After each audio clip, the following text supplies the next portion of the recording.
Assalamualaikum warahmatullahi wabarakatuh. Dari sekian banyak pertemuan dengan pasien, saya melihat banyak pasien yang punya kesulitan di area-area yang mungkin orang lain anggap itu sederhana. Misalnya saja area pertemanan. Bagaimana membangun persahabatan, bahkan mulai dari awal yang lebih sederhana ya. Bagaimana mendekati orang baru. Mungkin kita yang selama ini terasa natural untuk melakukan itu bingung.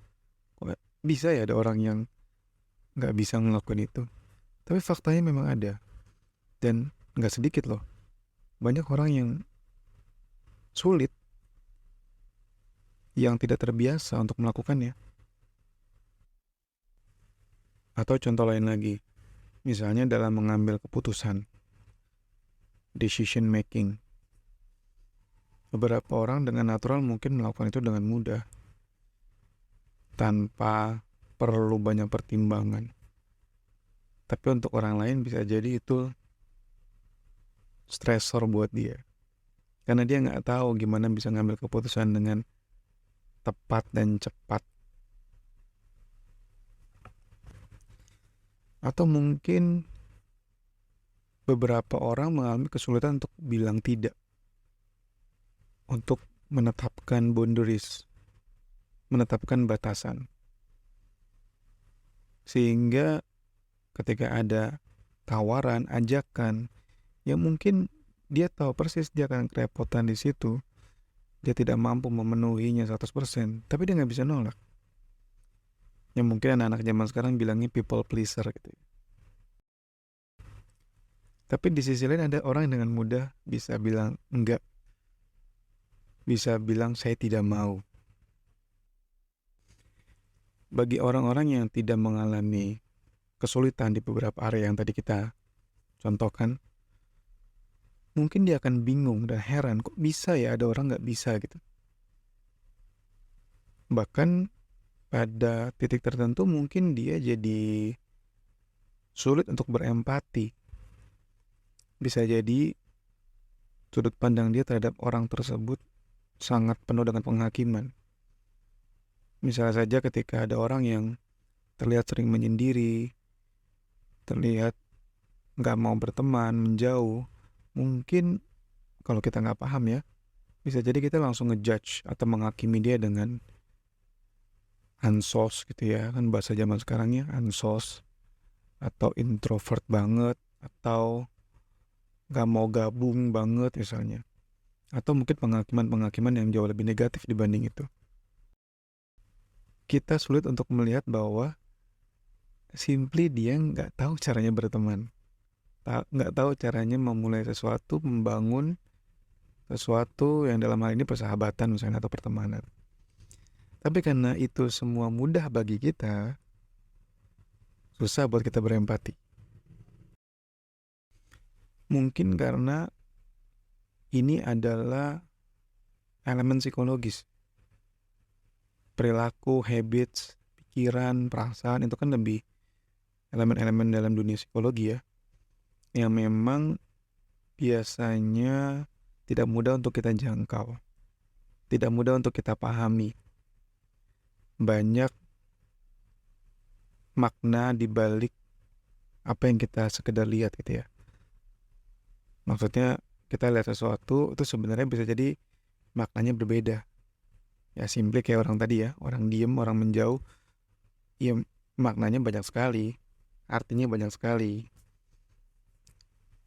Bisa jadi dia memang nggak mau gabung, ansos, atau dia memang menyendiri, dia introvert, atau simply tadi ya, dia nggak tahu caranya berteman. Multiple meaning itu yang membuat elemen-elemen psikologis ini memang lebih sulit atau ya nggak mudah lah untuk dipahami. Yang mungkin dalam elemen lain, dalam poin lain itu lebih mudah. Misalnya ketika kita bahas mengenai skill, misalnya skill olahraga gitu ya. Ketika ada seseorang belum bisa bermain basket atau bola gitu ya, kita bisa mudah memahami bahwa karena memang dia nggak latihan itu. Dia nggak latihan itu, dia nggak terbiasa bertanding. Jadi ketika dia ada kesalahan ya mudah untuk kita maklumi. Atau mungkin zaman saya dulu kayak main skateboard. Saya dulu suka main skateboard. Ketika ada orang yang naik ke papan skateboard dan dia nggak bisa seimbang gitu ya, ya kita sangat mudah memahami karena ini pengalaman pertama dia atau mungkin dia baru awal-awal belajar. Beda halnya dengan tadi ya, yang elemen-elemen yang sifatnya lebih ke psikologis. Pikiran, perasaan, perilaku itu sangat multitafsir dan kadang-kadang sangat ngejelimet. Lalu apa yang bisa kita lakukan? Kalau kita berada di posisi yang tadi ya, orang-orang yang mungkin sulit untuk ngambil keputusan, decision making, sulit untuk memulai pertemanan, sulit untuk mengatakan tidak, karena kita tidak terbiasa, tidak punya skill, tidak punya kesempatan berlatih. Paling mudah adalah ya, selain datang ke terapis ya, paling mudah adalah kita membreakdown itu. Memecah itu kepada step-step atau langkah-langkah praktis yang terstruktur dan berurut. Ini kata kuncinya ya, terstruktur dan berurut. Dan kalau misalnya dalam ruangan terapi, di metode yang saya pelajari yaitu CBT atau Cognitive Behavioral Therapy, kita akan melakukan itu. Misalnya saja kita ambil satu deh.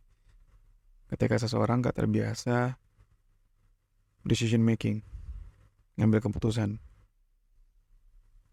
Ada seorang klien yang sulitan di situ, akhirnya kita coba pecahkan, kita coba bagi ke dalam step-step yang terstruktur dan praktis.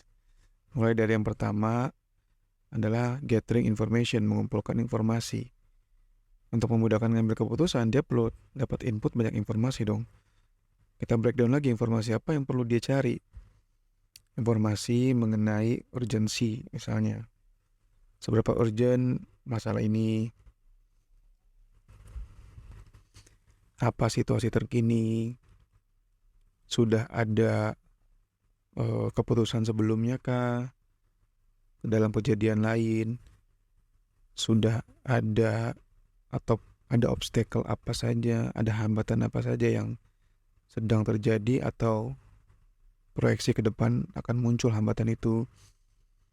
Intinya mungkin informasi di step pertama ini lebih bersumber dari eksternal. Lalu step kedua adalah referensi. Referensinya lebih ke internal. Misalnya dia mengingat apakah dia pernah ngadepin situasi ini di masa lalu. Gimana hasilnya? Apa pelajaran yang bisa diambil atau yang perlu dipertimbangkan dalam situasi ini? Atau mungkin dia juga punya referensi dari gurunya dia atau orang-orang yang dia anggap kompeten di bidang ini. Atau mungkin dia punya referensi lain dari value yang dia pegang atau dari nilai-nilai religius, nilai agama yang dia anut. Yang ini sebenarnya lebih internal. Lalu dari dua itu tadi baru masuk ke tangga berikutnya, yaitu ambil keputusan. Decide. Dengan sedikit mempertimbangkan cost and benefit atau advantage and disadvantage atau untung ruginya dari keputusan ini. Lalu setelah itu follow up. Follow up ini mungkin sifatnya lebih ke evaluatif ya. Gimana apakah decision ini atau keputusan yang diambil tepat atau mungkin ada masalah yang justru muncul. Jikapun ada masalah, balik lagi apa yang harus dilakukan berikutnya yang mungkin sudah kita pertimbangkan sebelumnya atau ya kita ulang lagi step yang tadi. Dan semua hasilnya yang tadi dievaluasi kita masukin lagi ke reference, ke internal reference kita. Jika nanti ada masalah atau pengambilan keputusan berikutnya. Ya ini contoh aja, yang mungkin bisa didetailin lagi, dibuat step-step yang lebih praktis, lebih detail, dan lebih berurut. Kenapa mesti dibuat step-step seperti itu? Karena konteksnya belajar, dan belajar itu lebih mudah ketika diurut kurikulumnya atau diurut step-stepnya dengan detail gitu ya, dengan terstruktur. Kayak misalnya tadi ya, balik lagi ke soal skateboard. Dulu saya main skateboard ya otodidak, belajar sendiri ya, mungkin sesekali lihat teman yang sudah bisa gitu ya. Teman pun juga belajar otodidak juga. Jadi kita nggak punya sarana belajar yang resmi gitu ya, entah ikut ada coachnya atau nonton tutorial, itu enggak, karena zaman itu mahal. Jadi beli papannya udah lumayan. Tapi ketika beberapa waktu yang lalu saya ketemu seorang pasien yang dia cerita dia main skateboard dan ikutin tutorial. Ada coachnya. Dia lihatnya juga dari YouTube sih, tapi cukup terstruktur gitu ya. Misalnya awal sebelum main skateboard, saya nggak salah ya, stepnya gini, belajar keseimbangan dulu. Itu juga di breakdown lagi, dibagi, dipecah lagi ke dalam step-step kecil, langkah-langkah kecil. Pertama, jangan di atas aspal, di atas rumput dulu. Diri di atas papan skateboardnya, di atas rumput pegangan tiang. Sampai sudah lumayan nyaman, sudah lebih terbiasa, baru tanpa tiang, tapi tetap di atas rumput, supaya keseimbangan dulu. Habis itu baru mulai di semen, di beton lah ya, di jalanan gitu ya. Jalan-jalan dulu, yang penting seimbang dulu gitu ya. Nah habis itu baru mulai jalan. Jalanan pun tuh juga dipecah lagi ke dalam step-step kecil. Saya kebayang waktu dengar cerita itu, kalau dulu saya belajar ada materi yang terstruktur kayak gini, mungkin akan dengan mudah kali ya menguasai trik-trik skateboard ya. Waktu itu kita belajar benar-benar otodidak. So buat teman-teman yang memang punya kesulitan di area tertentu, bisa banget ngikutin tadi langkah-langkah praktis tadi, yang mungkin kalian bisa cari di buku-buku self-help, atau mungkin konten-konten atau artikel-artikel di internet atau di YouTube, atau mungkin kalian bisa langsung datang ke terapis. Kelebihannya kalau datang ke terapis atau psikolog itu akan personalized. Jadi step-stepnya akan dibuat personalized dan disetting personalized juga. Personalized itu artinya sesuai dengan kita. Sesuai dengan kita, sesuai dengan kesulitan kita, konteks yang khas di kita, kapabilitas kita juga. Jadi insya Allah akan lebih mudah untuk dilakukan. Sekian, semoga bermanfaat. Jangan lupa like, komen, dan share ini sebanyak-banyaknya. Semoga jadi amal jariah buat kita semua. Sampai bertemu lagi. Assalamualaikum warahmatullahi wabarakatuh.